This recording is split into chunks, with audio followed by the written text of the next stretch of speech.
Anniston planners are considering new regulations on tattoo parlors.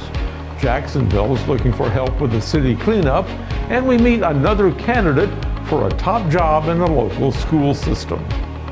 More rain tonight across East Alabama, but a couple of dry days ahead. We'll have the complete forecast details coming up. Coming up in sports, the Calhoun County Baseball Tournament ran all the way past 11 p.m. last night. We have all of the results from the Calhoun County Baseball Tournament. We also have softball and soccer results. EAN Local News starts now.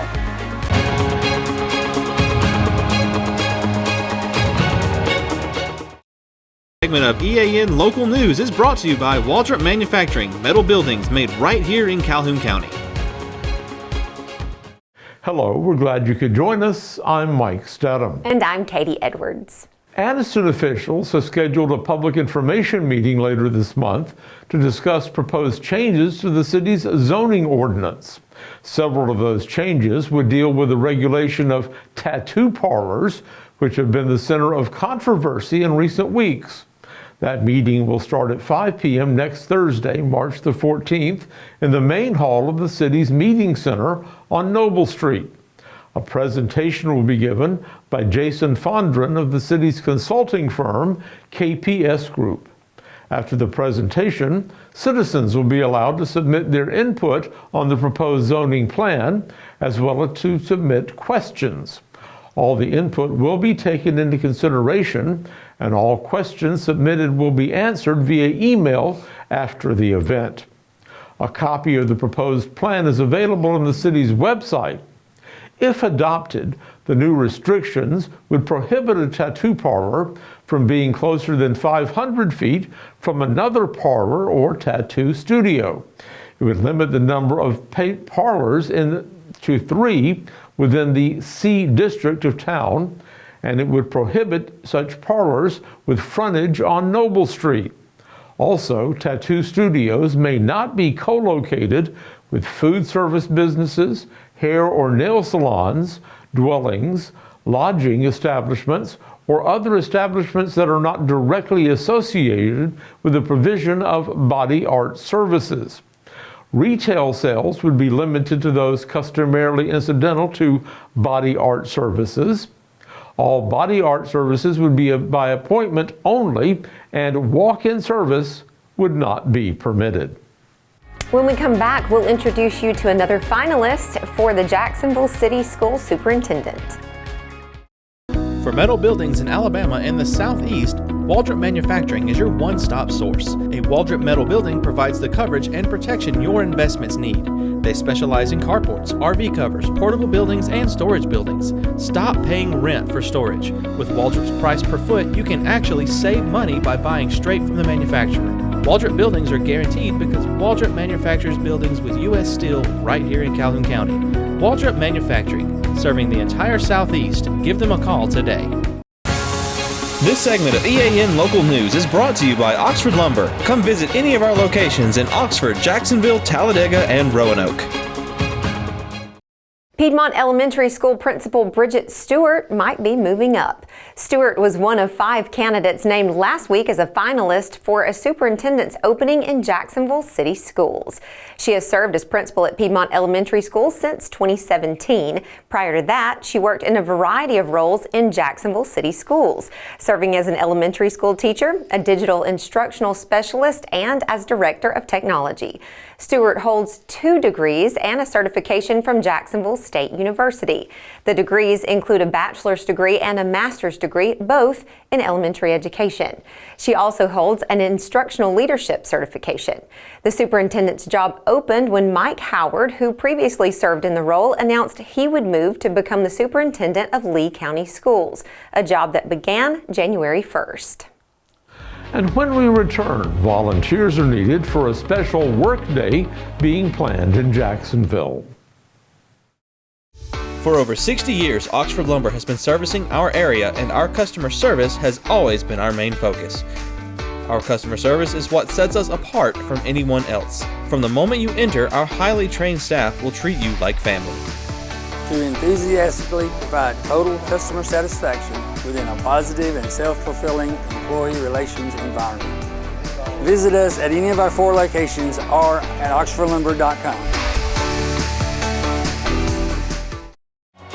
This segment of EAN Local News is brought to you by WM Grocery, located in Heflin, Wadowee, Roanoke, and in Piedmont.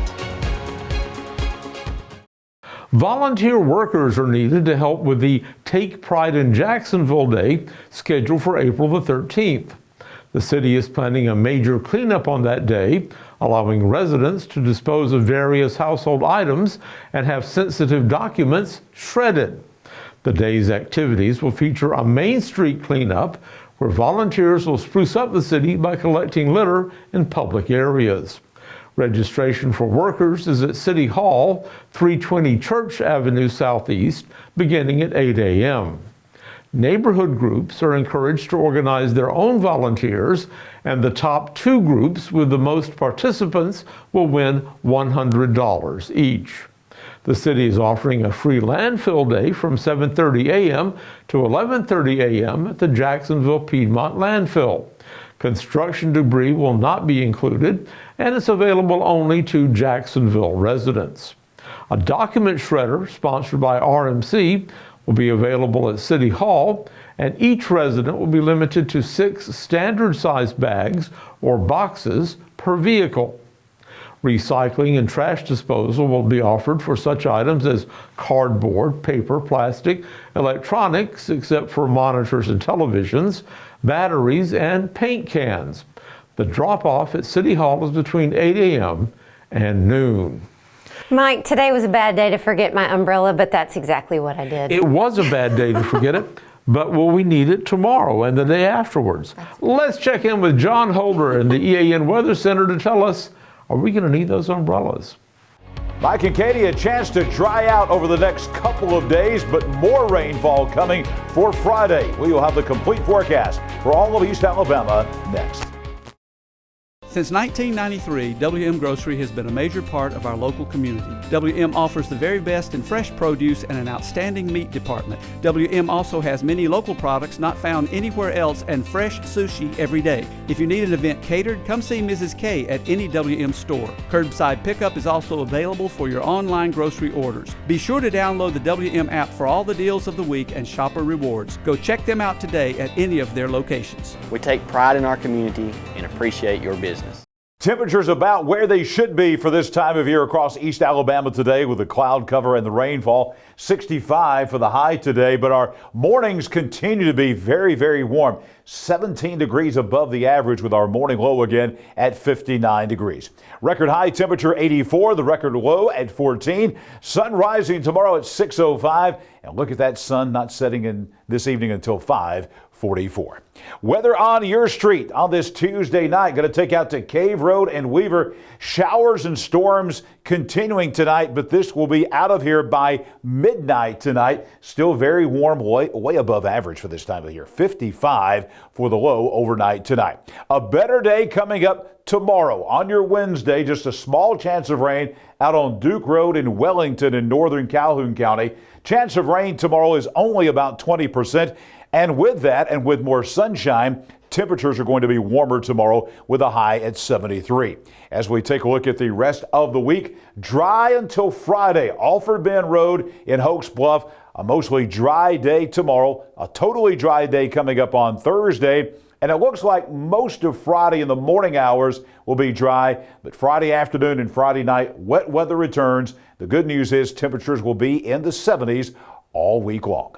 Let's take a look at that 7-day forecast for all of East Alabama. You see that 20% chance of rain tomorrow. A dry day coming up on Thursday. Our best day weather-wise in the next 7 days will be Thursday. Plenty of sunshine. No rain in the forecast. Look at that high temperature at 76 degrees on Thursday. The weather changes back to a wet weather pattern on Friday, a 70% chance of rain. Most of that will be in the afternoon, lasting into Friday night, probably lasting into the early part of the day on Saturday. I think sunshine will be back in here on Saturday afternoon. Temperatures right around 70 degrees, a 70% chance of rain on Friday, 50-50 chance of rain on Saturday. But again, that will be in the morning hours. Your Saturday afternoon should be okay. Cool down coming for the back half of the weekend. 60 for the high on Sunday, 65 on Monday. 68 on Tuesday of next week. All those days will be dry, and you'll notice some cooler temperatures. We may actually drop down Sunday night and Monday morning into the upper 30s across East Alabama, but we don't see any freezing temperatures coming anytime soon as we make our way through the month of March. Yesterday, we showed you the monthly temperature outlook for all of the country, and now we're going to take a look at precipitation for the month of March. Yesterday, we showed you above average temperatures for the whole eastern half of the country, and also for here in the southeastern part of the country, including us here in East Alabama, above average rainfall predicted for the month of March. Typically, that means when we have above average temperatures and above average rainfall coming up during the month of March, in our prime severe weather season, means we may have some severe weather on the way. Nothing like that predicted in the next 7 days, but we'll be watching that very closely as we move through the month of March. I will be back here with you tomorrow morning, bright and early at 6 a.m. as we break down your Wednesday weather-wise, and then back here tomorrow night for EAN Local News with a complete forecast for all of East Alabama. The Calhoun County Baseball Tournament in full swing, and Namath Pitts is all over it. He's next in sports. Namath? Thanks, John. It was a long day at Choccolocco Park yesterday that started at 9 a.m. and ended at 11:15 p.m. 4 quarterfinal games and 2 semifinals games. We have the results of all 6 games. Let's start with the quarterfinals. It took 1 hit, 7 walks, an error, and a wild pitch for Alexandria to score 8 runs and advance in the county tournament. Alexandria had a couple players that got a hit against Ohatchee. Those hits came from Brody Slayton, Ty Brown, Evan Snow, and Eli Barnes. Slayton, Brown, Snow, and Bruner also added a run batted in. Alexandria started Braden Getty on the mound, who pitched 6 innings, allowing only 3 hits with 13 strikeouts and 1 walk. The positives for Ohatchee were that Xavier Luna went 2 for 3 with a run, and Jesse Baswell hit a run batting in double in the 3rd inning. In the quarterfinals, Piedmont trailed by 5 runs at one point against Donahoe. They then scored 4 runs in the 6th inning to hold off Donahoe and advance in the county tournament. The Bulldogs scored 4 runs in the 6th inning by loading the bases with no outs and then scored the first 2 runs on walks. McLean Mahone followed the walks with a 2-run single. Speaking of Mahone, he got the win in relief for the Bulldogs, pitching 1 2/3 innings, allowing only 1 hit and 1 walk with 2 strikeouts. He also had one heck of a day at the plate, going 3 for 3 with a run and 2 RBIs. Brody Holmesley went 2 for 3 with a run and an RBI, and Jackson Howard had 2 RBIs. Donahoe, although they lost, can build off Farrell, going 3 for 4 with a run and 2 runs batted in, and McCauley, who went 2 for 4 with a run batted in. The next quarterfinal game featured Oxford and White Plains. You will probably look at the score and think that it was a blowout, but that was actually not the case though, as the 8th-seeded White Plains Wildcats gave top-seeded Oxford all they could want for 5 innings. But the Yellow Jackets and the depth that they have would eventually put up 6 runs in the bottom of the 6th and would be walked off by Rocco Maniscalco's run batting in double to hit the run rule. White Plains made it a 3-2 game in the top of the 5th, when Braxton Curls laid down a bunt single that resulted in 2 runs. Oxford immediately answered with 3 runs of their own. Oxford was led by Nick Richardson at the plate, who went 3 for 3 with a double, 4 runs, and a run batted in.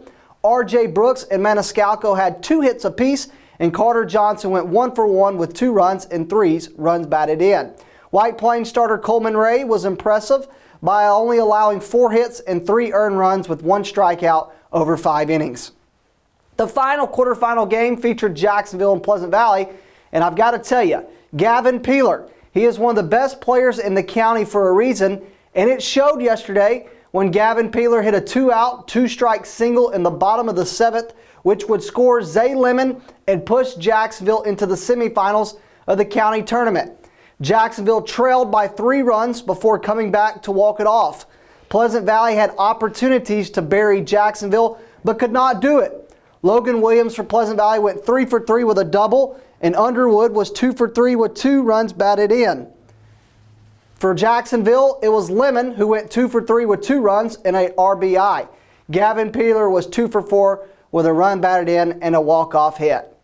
The celebration on the field began as teammates surrounded Ian Cartwright, who just came through in the biggest moment with a game-winning walk-off single in the bottom of the 7th inning that would send Alexandria to the Calhoun County Baseball Championship game. Alexandria trailed by 3 runs heading into the very last inning. Brody Slayton started the rally with a 1-out single. Nick Thompson was then advanced over to second base, where Cartwright's single would send him home for the win. Aiden Bruner got in on the fun with a 1-out triple in the bottom of the 7th. But if you're Piedmont, you still have to be happy. Starting pitcher Brody Homsley was phenomenal through 5 innings, shutting out Alexandria. But ultimately, Homsley would end up allowing 4 runs over 6 2/3 innings while striking out 11 batters. Cartwright and Bruner both finished 2 for 3 for Alexandria. Thompson, Brown, Slayton, and Bray Getty each finished with 1 hit for the Valley Cubs. For Piedmont, Pike finished 4 for 4 at the plate with 4 singles. Kel Austin went 2 for 4, and then Mahone, Jonah Pike, and Cole Austin all finished with 1 hit apiece for the Bulldogs. The MVP for Oxford in the semifinals had to have been R.J. Brooks or their pitching core. R.J. Brooks went 2 for 3, scoring 2 runs and adding a run batted in as he helped push Oxford into the Calhoun County Championship game. Oxford showcased 4 pitchers on the mound in Hudson Gilman, Kanan Whitman, James Tapley, and Gavin Griner, who only gave up 1 run on 3 hits. Rocco Maniscalco, Carter Johnson, and Whitman each drove in a run for Oxford, while Forrest Heathcock, Nick Richardson, and Gilman each scored. Jacksonville brought Cole Guthrie in for relief. He pitched well, only walking 1 batter while allowing no runs and no hits in his 3 innings. Kingston Peeler had the only run batted in for Jacksonville. Jacksonville showed great grit in both games, but Oxford will advance to play in the county championship game on Thursday against Alexandria. All eyes might have been on the county baseball tournament yesterday, but there was still plenty of softball taking place here in East Alabama, so let's take a look at what happened last night. Area play started last night for Piedmont and Sacs. Carson Young pitched a gem, only giving up 2 hits, and Piedmont dominated Sacs 10-0 to open area play. Young struck out 3 batters and walked 1. At the plate, she singled and drove in 2 runs. Casey Brothers led the way at the plate for the Bulldogs, going 2 for 3 with a home run, 2 runs, and 3 runs batted in. J.C. Glover went 2 for 5 with 2 doubles, 2 runs, and 2 runs batted in. And Ava Pope went 2 for 4 with a double. Kayla Brothers hit a single and also had a run batted in. Ohatchee improved to 11-1 on the season after they beat Welborn by 10 runs. Ohatchee Savannah Reese went 2 for 2 with a double, 3 runs, and 3 runs batted in. And Brianna Martin homered with 2 runs batted in. Tabby Davison went perfect at the plate, going 3 for 3 with a triple, 3 runs, and an RBI. Ellie Carden, who's signed to play softball at Gadsden State, had a single and 2 runs batted in. For Welborn, they will look to build off Jalen Chatton's performance. She went 2 for 3 with a double, run, and 2 runs batted in. While the baseball team was walking it off against Piedmont, the softball team was taking care of business at home. Christian and Callie Hess combined as sisters to go 4 for 8 with 2 doubles, a triple, 3 runs, and 5 runs batted in. Briley Bright went 3 for 3 perfect at the plate with an RBI, and Brinley Sparks had a single and RBI. Presley Slayton went 2 for 4 and pitched a complete game, striking out 11 batters with no walks while allowing 4 hits and 1 earned run over 7 innings. There were not many positives, unfortunately, last night for the Jacksonville Christian Academy Thunder as they lost by 9 to Cedar Bluff. But Carly Chesson went 1 for 3 with a double and 2 runs batted in, and Addie Lee was 2 for 4 with a run and RBI to lead JCA. They will look to rebound in their next game. Last night, 2 local Calhoun County soccer teams got a win. Jacksonville girls and Faith Christian boys both won convincingly.